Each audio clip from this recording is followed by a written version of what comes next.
People don't know, but each day there are tens of children and people from Gaza and from the West Bank being treated in Israeli hospital, receiving the best treatments for cancer and any other diseases.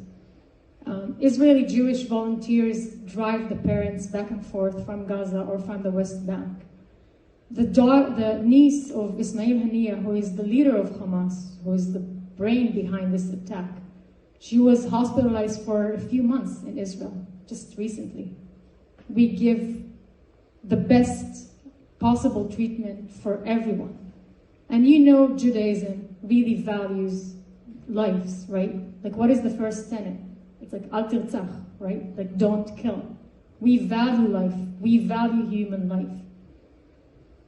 People don't know, but there are thousands of Gazan employees entering Israel every day to work through the Kerem Shalom checkpoint, right? It's the same place, border crossing, that the militants also used to infiltrate Israel.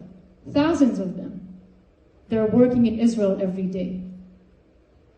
Egypt didn't open its border to let the employment in. And they're calling Israel an apartheid. They're calling Israel making ethnic genocide.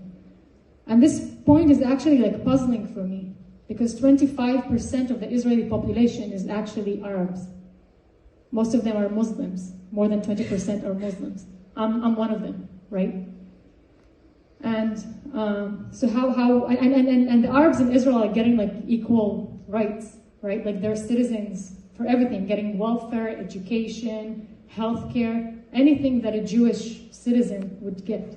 So how can we call this an apartheid or committing ethnical genocide?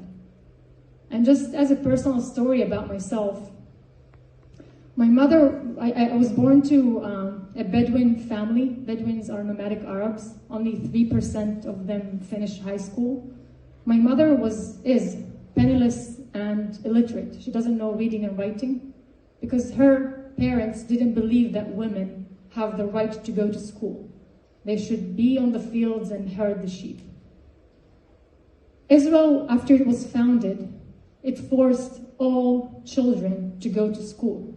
It's like mandatory. And it couldn't stand that there are girls who are not getting educated. So they forced them. They literally went to my grandparents' house and forced them to send the girls to school. This is why my only two younger aunts know reading and writing.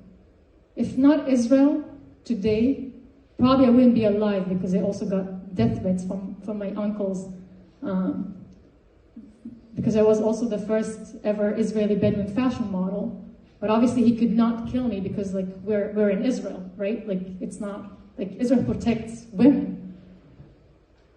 If not Israel, I probably would be illiterate, penniless, herding sheep somewhere in Galilee, right? But I have electrical engineering degree. I have masters from Stanford University.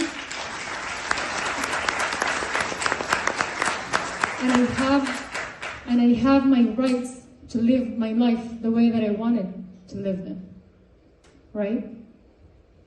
Israel, my mother was a single mom. I have 9 siblings. It's a very long story, from the same dad.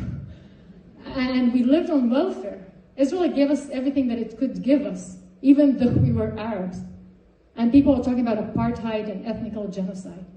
It just doesn't match the truth. It doesn't match the reality. They need to go and read the facts. And it's funny that sometimes it comes from intelligent students at elite universities saying this kind of nonsense. Thank you.